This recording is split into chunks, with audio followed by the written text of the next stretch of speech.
त्योहारी सीजन में कारों की बिक्री ने किया कमाल। पहले नवरात्र से लेकर दिवाली तक जमकर हुई कारों की बिक्री। AIN न्यूज़ 1 बता दें, दिवाली पर जमकर बिकी कारें। 2 साल बाद कार कंपनियों की मनी दिवाली। 2019 से कम है कारों की बिक्री। इस बार के फेस्टिव सीजन में कारों की बिक्री 2 साल बाद कार मेकर्स के लिए शानदार रही। हालांकि ये अभी भी 2019 के मुकाबले कम है, लेकिन 2020 और 21 की तुलना में ये इस साल बेहतर रही। अगर पिछले साल के मुकाबला करें तो नवरात्रि से लेकर दिवाली तक देश भर में कुल 4 लाख कारों की डिलीवरी की गई है, जबकि 2021 में पहले नवरात्र से लेकर दिवाली तक 2.25 लाख यूनिट्स की डिलीवरी की गई थी। ओणम से लेकर दिवाली तक के त्यौहार सीजन में होने वाली कुल बिक्री साल भर की कुल बिक्री के 25% से ज़्यादा रहती है। डबल डिजिट में बढ़ी टॉप 4 कंपनियों की बिक्री।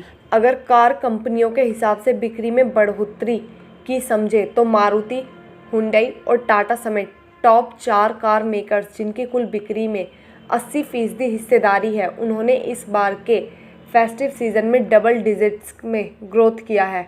मिसाल के तौर पर मारुति ने पिछले साल 1,30,000 यूनिट्स के मुकाबले इस बार 1,90,000 कारों की डिलीवरी की है। मारुति के पास 4,40,000 यूनिट्स की बुकिंग पेंडिंग है और पूरी ऑटो इंडस्ट्री के पास 8.25 लाख यूनिट्स की बुकिंग पेंडिंग है। धनतेरस, छोटी दिवाली और दिवाली पर जोरदार बिक्री। फेस्टिव सीजन में वैसे तो नवरात्र से लेकर दिवाली तक कई दिन शुभ माने जाते हैं, लेकिन सबसे ज़्यादा शुभ धनतेरस, छोटी दिवाली और दिवाली को माना जाता है।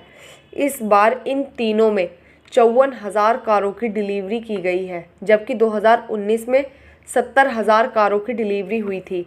मारुति ने पिछले साल के 20,000 के मुकाबले 23,000 यूनिट की डिलीवरी की है, जबकि 2019 में यह आंकड़ा 30,000 यूनिट्स का था। 2 साल से फेस्टिव सीजन पर वेडिंग सीजन भारी पड़ा। कोरोना के 2 साल में कारों की बिक्री के मामले में नवंबर आगे रहा था। इसकी वजह थी कि कोरोना की वजह से त्योहारों को लेकर लोगों में ज़्यादा उत्साह नहीं था और शादियों के तय हो जाने के बाद तो लोगों को उनमें बजट के हिसाब से खर्च करना ही पड़ता था। इसके अलावा सेमीकंडक्टर की कमी की वजह से त्योहारों में खरीदारी करने वाले लंबी वेटिंग की वजह से फैसला टाल रहे थे, जबकि शादियों में तो कार खरीदना हर हाल में ज़रूरी होता है, जिसके लिए लोग या तो पहले बुकिंग करा देते हैं या फिर कम वेटिंग वाली कारों को चुन लेते हैं, जिससे कुल बिक्री का आंकड़ा बढ़ने में मदद मिलती है। ऐसे में इस बार भी अक्टूबर और नवंबर के पूरे महीने के आंकड़ों के सामने आने के बाद ही पता चल सकेगा कि वेडिंग और फेस्टिव में कौन सा सीजन किस पर भारी पड़ रहा है। वेटिंग पीरियड घटाने में भी बढ़ी बिक्री। कई गाड़ियों पर सेमीकंडक्टर संकट की वजह से चली आ रही है लंबी वेटिंग भी अब कम हो गई है।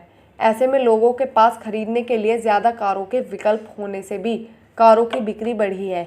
इस बार वेटिंग को लेकर हालात ये थी कि आमतौर पर त्योहारी मौसम में जो इन्वेंट्री पीरियड 45 से 50 दिन होता था, वो अब 25 दिन रह गया है।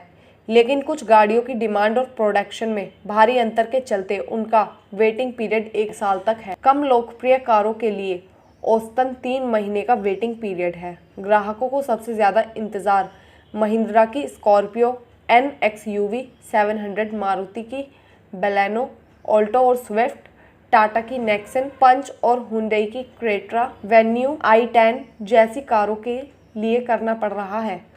रजिस्ट्रेशन प्रक्रिया में सुधार से भी तुरंत मिलते हैं आंकड़े। 2019 में भी दिवाली अक्टूबर महीने में ही थी, लेकिन उस वक्त सबसे ज़्यादा रजिस्ट्रेशन नवंबर में किए गए थे।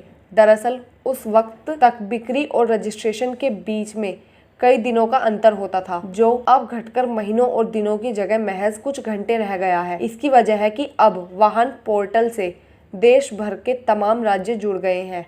ऐसे में बिक्री के सटीक आंकड़ों को आने में ज़्यादा समय नहीं लगता और वाहनों की बिक्री का तुरंत अंदाज़ा लग जाता है। अब देखना यही है कि फेस्टिव सीजन के बाद नवंबर में शुरू हो रहा शादियों का मौसम कैसा रहने वाला है, क्योंकि तेजी का तो आलम त्योहार से बनता है, उसे आगे बढ़ने की जिम्मेदारी वेडिंग सीजन की होती है।